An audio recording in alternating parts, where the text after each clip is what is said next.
Let's start with an example. So your student Maria, let's call her Maria, who has a basic level, takes an English exam and passes it with ease. You might say, very good, Maria, excellent, bravo, you've done really well. But when your other student, Alex, let's call him Alex, who already has an advanced level of English, takes the proficiency exam and does even better than expected, your reaction is different. Wow, that wasn't half bad. Not shabby at all, Alex. What's going on here? Why the difference? Today on Let Them Talk TV, it would be no exaggeration to say that I'm handing over to you the secret sauce. A fluency trick, no less. Are you going to improve your English? Well, I wouldn't be surprised. Is this a type of language you absolutely need to be using every day as an advanced speaker of English? Yes, yes, and thrice yes. In this video, you will learn all about litotes. Litotes? Litotes? Litotes. We'll look at what it is, how you can use it in speaking and in writing, and common English expressions that you should know that contain litotes. All the examples I give would be familiar to native speakers of English and advanced learners. Okay, and it's not that difficult, and you can start applying it to your English today. And let me say, it probably already exists in your own language. First of all, what is it and why should you use it? Litotes is a word of Greek origin and it means something like simplicity, and it's a form of ironic understatement. And while I'm sure they taught you at school, don't use double negatives, say what you mean, be direct, and yes, that can be true, but litotes adds a nuance, a tone to your speaking and writing. So to give you a really basic example, if you sang me a song and at the end I call out, not bad at all. It's not quite the same as saying very good. The indirectness of litotes draws attention to it by its very nature, and it's often a more interesting and a more ironic way of getting your message across. Let's look at some more examples, and I hope with these you'll be able to start making your own litotes. Okay, the first one here. Dennis didn't want to wake up early to go to the yoga class, but he thought it would be the friendly thing to do. Okay, that's fine. It's grammatically correct. But didn't want to is just negation. Instead, you could say Dennis was less than keen on waking up early to go to the yoga class, but he thought it would be the friendly thing to do. Sounds a bit better, don't you think? It sounds more fun. It's less obvious, isn't it? Less than keen is ironic understatement rather than negation. Am I wrong? Am I wrong? Another example, and I hope you'll help me out on this one. When the marketing department's karaoke evening was cancelled at the last moment, I was extremely pleased. That's okay. I was extremely pleased is a bit uninteresting though, isn't it? Can we improve it? Can we add some irony and understatement? Okay, well, take the word please, replace it with something negative, and then flip it with a negative adverb. There is more than one answer, but it could be something like this.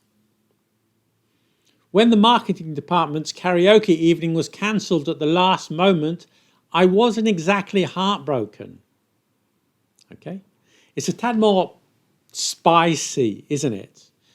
Okay, the next one. Hope you get this.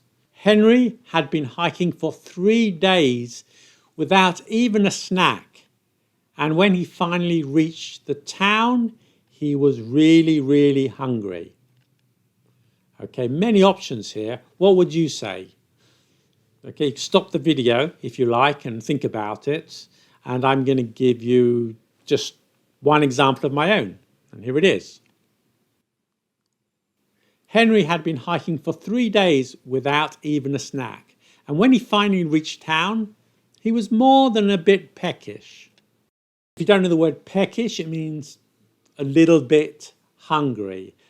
This exercise is not unenjoyable, is it? So let's try one more.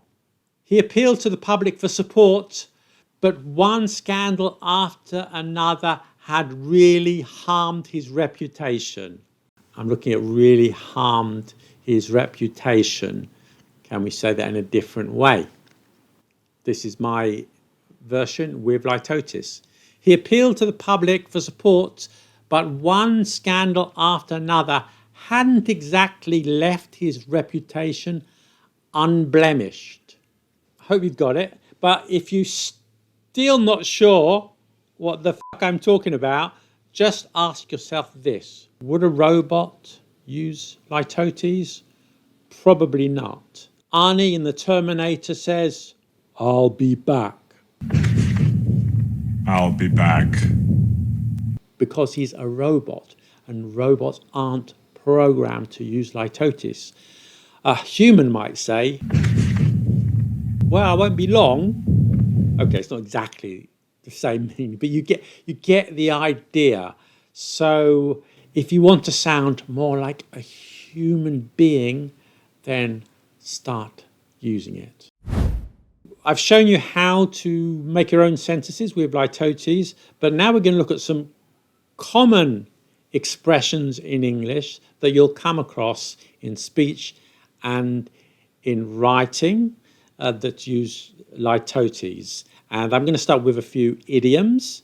And the first one, you might know it already. It's not rocket science. This just means, in fact, it's very, very easy. I don't understand how I can get this piece of paper into my phone. Oh, come on, Grandad. It's not rocket science. Let me show you. Another idiom with exactly the same meaning, really, is it's not brain surgery. How do you make litotes? Come on, it's not exactly brain surgery, is it? Okay. The next expression is no mean feat. No mean feat. A feat is another word for an achievement. You've done something extraordinary. A single parent raising 3 children is no mean feat. Well done. You ran 12 consecutive marathons. Wow, that's no mean feat. Here's one that's very common. You're not as young as you used to be. Where it's a more polite way of saying you're old. Oh, my back. I'm 42 years old. I shouldn't be playing so much football. I'm not as young as I used to be. Not averse to. Averse means dislike, against. I love my job, but I'm not averse to exploring new opportunities. Well, I'm not a big drinker, but I wouldn't be averse to a couple of cocktails during happy hour. And you see the same structure for other adjectives. So common becomes not uncommon. So it's not uncommon means it's not unusual. It happens all the time. Well, it's not uncommon to see them enjoying a couple of cocktails during happy hour. Like becomes not unlike. So, for example, he's rude, arrogant and stubborn. Yeah, not unlike his dad. And there are quite a few expressions to say that someone is a bit stupid, but you're saying it more indirectly. Is it more polite? I'm not sure. Anyway, here they are. He's not that bright, or she's not that bright. Okay, that's one. He's not the sharpest tool in the shed. Not the smartest cookie in the jar. Not the brightest crayon in the box. Okay, there are many more like that, but those are just a few which are very common, so look out for them.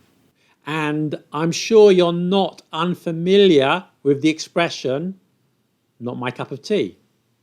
A perfect example of litotes. I love rock music, but opera is not my cup of tea. Well, that was hardly trivial, was it? Now, your comments won't be unwelcome, and why not write them in litotes? You won't be sorry if you do. And you know what wouldn't be so ridiculous is subscribing to the channel if you haven't already. Eat plants, get lots of sleep, sign up to our newsletter, and see you next time. Bye.